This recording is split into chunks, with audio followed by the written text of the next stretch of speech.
भगवान श्री कृष्ण का बाल्यकाल अद्भुत लीलाओं से परिपूर्ण है। उनकी दिव्य शक्ति और बाल्यकाल की अद्भुत लीलाओं का प्रमाण है तृणावर्त का वध। कौन थे तृणावर्त? बालक कृष्ण को क्यों मारना चाहता था? कृष्ण ने कैसे मार गिराया? नमस्ते, आज हम इसी विषय पर चर्चा करेंगे। अगर आप हमारे चैनल पर नए हैं तो कृपया सब्सक्राइब करें ताकि आप हमारे साथ जुड़ सकें। आइए शुरू करते हैं। मथुरा राजा कंस अपनी बहन देवकी के 8वें पुत्र से बहुत भयभीत था। उसने कृष्ण को मारने के लिए गोकुल में अपने असुरों को भेजकर बहुत प्रयास किया। पूतना और शक्टासुर के वध के बाद कंस ने तृणावर्त नामक एक शक्तिशाली असुर को बालकृष्ण को मारने के लिए भेजा। तृणावर्त एक भयंकर और बलशाली असुर था।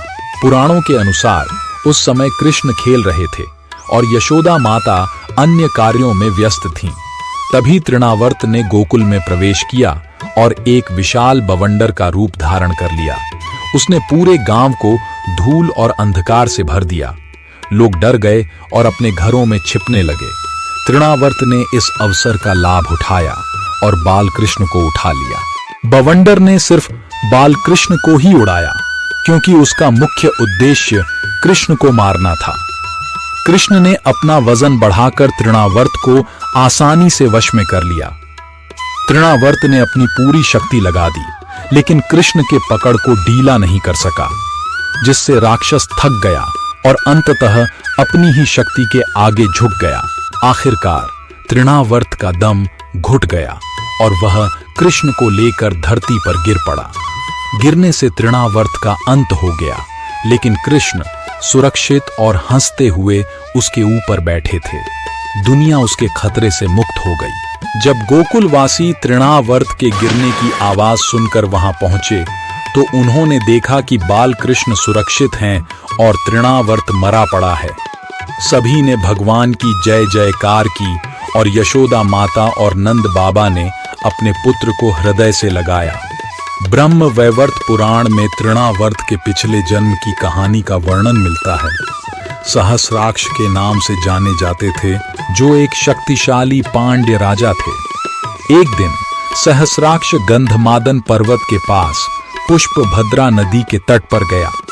वहां उसकी मुलाकात 100 युवतियों के एक समूह से हुई और युवतियों के साथ विलासित हो गए।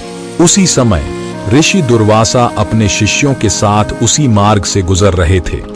जब उन्होंने यह दृश्य देखा तो वे सहस्राक्ष को समझाने के लिए आगे बढ़े। अपने शिष्यों के साथ उनके समक्ष प्रकट होकर उन्हें शिकायत की, लेकिन राजा ने ऋषि दुर्वासा का सम्मान करने के बजाय उन्हें नजरअंदाज कर दिया और उनकी बातों का कोई मान नहीं दिया। दुर्वासा ऋषि अपने गुस्सैल स्वभाव के लिए जाने जाते थे।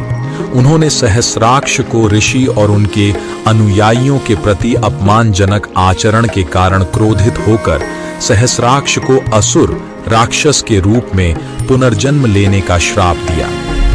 इस श्राप के बाद सहस्राक्ष असुर बन गया और उसका नाम तृणावर्त हुआ। आधुनिक समय में तृणावर्त को नकारात्मक और विनाशकारी शक्तियों का प्रतीक माना जा सकता है, जिन्हें हमें अपने धैर्य, विश्वास और शक्ति से हराना होता है। यह कहानी आज भी लोकप्रिय है और यह दर्शाती है कि बुराई पर अच्छाई की जीत निश्चित है। इसी तरह के और वीडियो के लिए हमारे चैनल से जुड़े रहें। पसंद आया हो तो कृपया लाइक, कमेंट और शेयर करें।